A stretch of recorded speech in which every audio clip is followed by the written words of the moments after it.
Hello, my name is Samantha from Outspoken Samantha, and I wanted to do something just a little bit different today.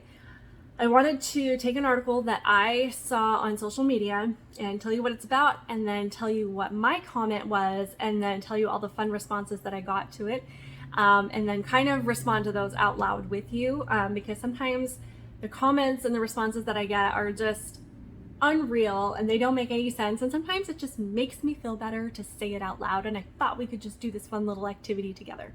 So the article that I saw was on NBC DFW, and it said Governor Abbott issued a new executive order Tuesday prohibiting any governmental entities, including school districts, from requiring people to wear masks.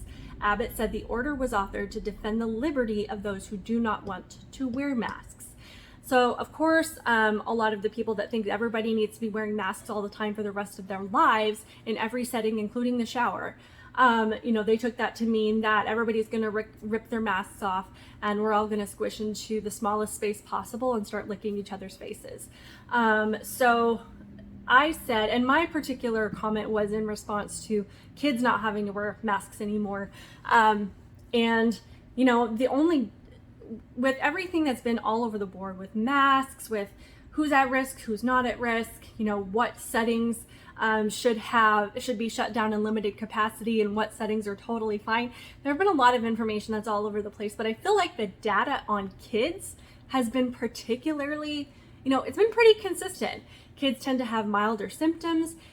Even if they have it and they don't show the symptoms, they don't tend to spread it very quickly to other people, so they're not bringing it home to grandma very often. Like, kids have not played a significant role in the spread of COVID, so it really doesn't make sense to me at this point, 15 months into this thing, for kids to still be sitting in their desks wearing masks for 8 hours a day. Like, it doesn't make any sense.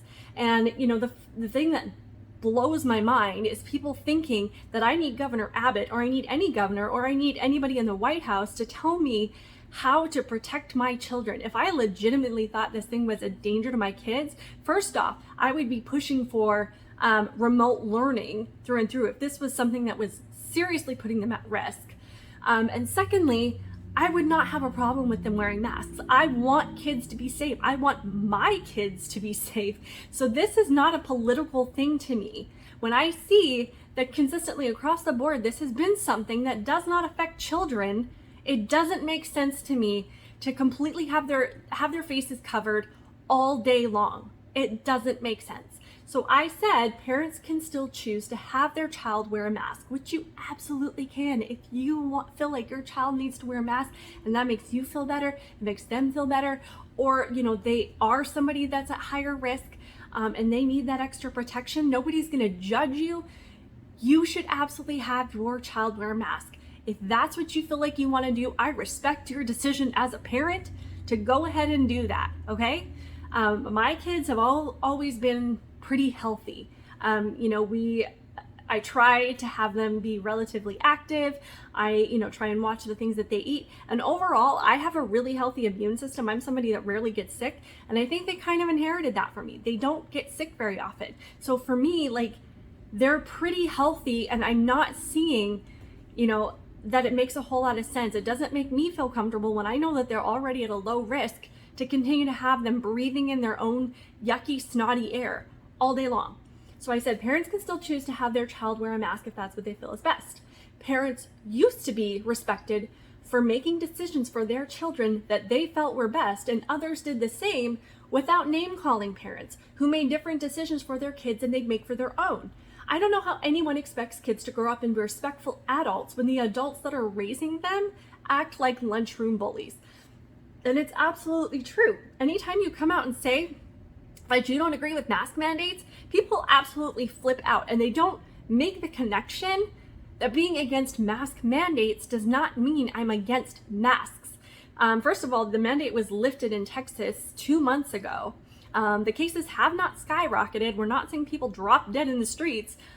So I think we're doing okay, but ultimately there are still a lot of people that wear masks even though they're not required to.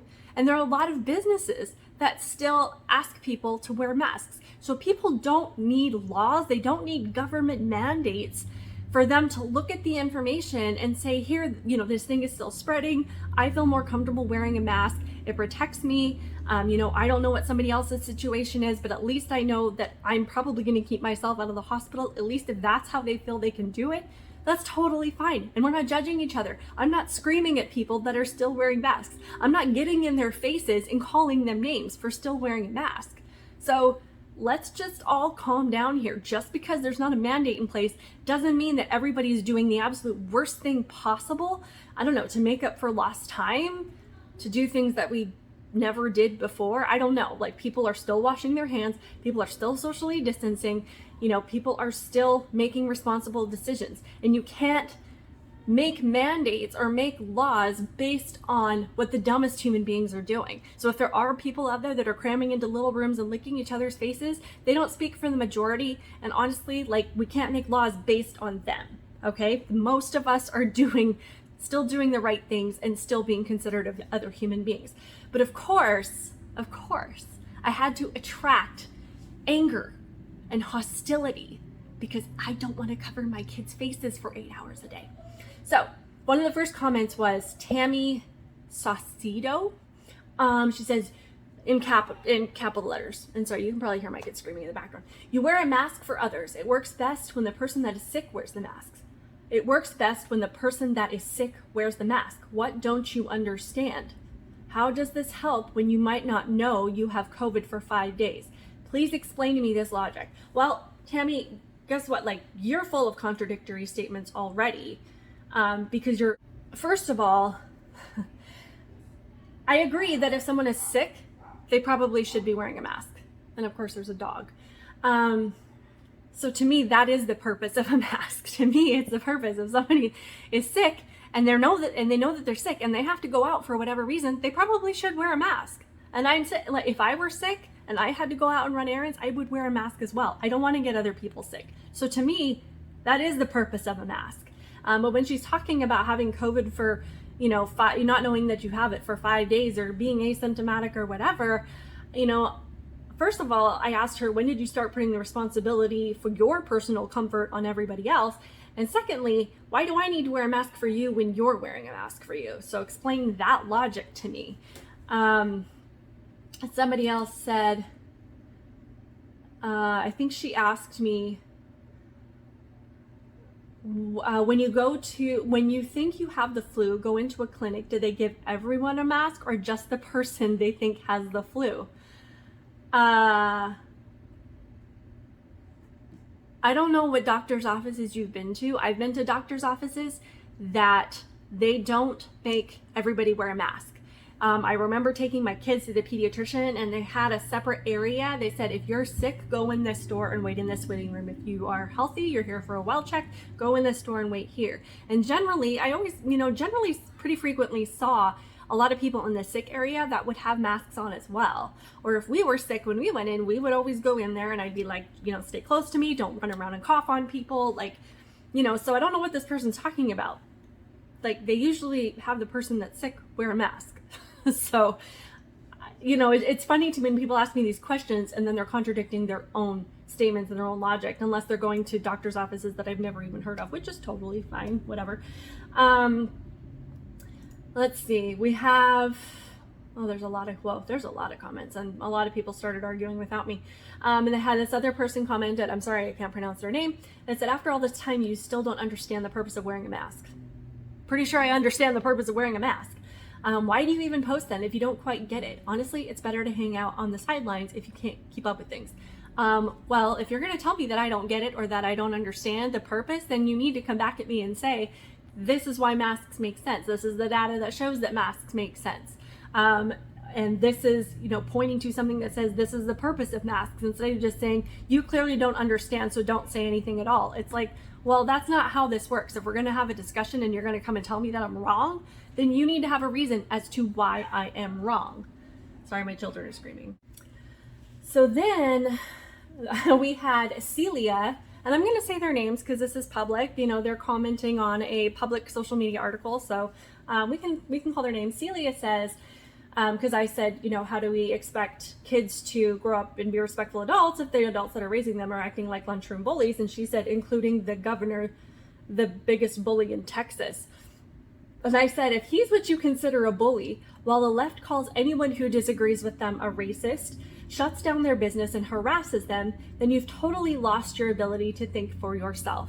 I am a business owner, and I am somebody who's also very outspoken about what I think on some of these issues on social media. So when I comment on these things, there are people that have gone to my Facebook page and they have left fake reviews. They've gone to any other site that my business is listed on and left fake reviews and told people that I'm a racist and that people should not book me to work with them because I create an unsafe work environment. I mean, and these things are completely untrue and fabricated because I don't know who these people are. I have never met them or talked to them before. They know nothing about my business, and they have never, inquired anything about my business regarding them. So these are completely fake reviews with the sole purpose of damaging my business and threatening my income. So I'm sorry if you think that the governor's saying, hey, we're not going to force people, we're not going to allow people to force you to wear a mask, but you can choose to wear one if you want to. If that's the definition of a bully, like, I don't even know what to tell you. You haven't experienced bullying, it seems like, if that's what your definition is. And then I had somebody step in and tell us all to stop fighting and acting like children, which, I can kind of agree with that. But anyway, sometimes it's just fun to read through these comments and just respond and just kind of, be able to roll your eyes so other people can appreciate it with you as well. So I will probably do another video like this just because it's kind of fun. So let me know what you think. Let me know what your stories are and the way people responded to you and your comments. And we will do this again soon. Talk to you later. Bye.